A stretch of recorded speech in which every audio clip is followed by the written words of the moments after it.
The slap echoed across the concrete like a gunshot. It wasn't just sound. It was the kind of moment that froze time, made even the birds on the power line stop moving. The old man's coffee cup hit the ground, splattering what little warmth he had left onto the sidewalk. The cops stood over him, breathing heavy, his gloved hand still half raised as if even he couldn't believe what he'd just done. But the disbelief didn't last long, because at that exact moment the rumble of motorcycle engines cut through the silence and 5 men in black leather vests turned the corner. Their leader, a broad-shouldered man with a salt and pepper beard and the word Hell's Angels stitched over his chest, slowed his steps when he saw what was happening. His name was Reed Callahan, and he wasn't the kind of man who looked away when someone was wronged, especially not someone who couldn't fight back. If you believe kindness still has a place in this world and that strength means standing up for the weak, then please take a second to like, comment, share, and subscribe to Kindness Corner. Your small act of support helps spread stories that remind the world what humanity looks like. Reed's boots echoed against the pavement as he walked toward the station, his men following close behind.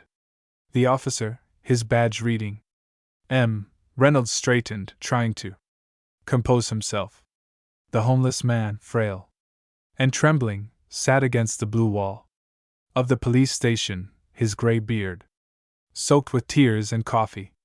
His name tag on a worn jacket said Frank. He had once been a mechanic, a father, a man with a small home and a bigger heart. But now all he had was the concrete under him and a cup that no one wanted to fill. The officer's shout had been loud enough for everyone inside to hear, and a few officers were now stepping out from the glass doors, squinting into the sunlight. Reed's stride didn't falter. His eyes, gray, steady, and stormy, were fixed on the scene ahead. He wasn't rushing. He wasn't yelling.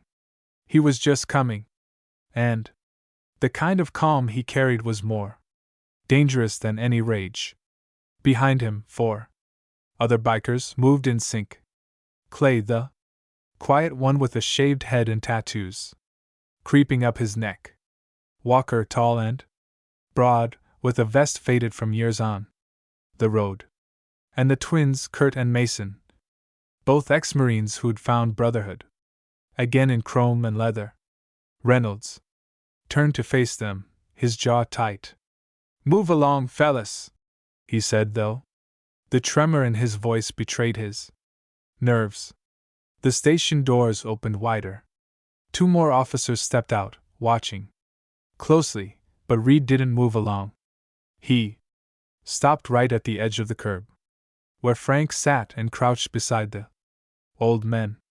Without saying a word, he took off his gloves, pulled out a folded handkerchief from his back pocket, and began wiping the dirt and blood from Frank's cheek. The world around them seemed to hold its breath. Even Reynolds froze. Reed then reached into his vest and pulled out a crumpled $20 bill, tucking it gently into Frank's jacket pocket. Then, finally, he looked up, right into the officer's eyes. It wasn't rage that filled Reed's stare. It was disappointment. The kind that cuts deeper than anger ever could. "That uniform's supposed to protect people," he said quietly, voice low but firm, "not break them." Reynolds took a step back, muttering something under his breath, but his words vanished in the roar of one of the motorcycles starting up behind Reed. The sound wasn't a threat.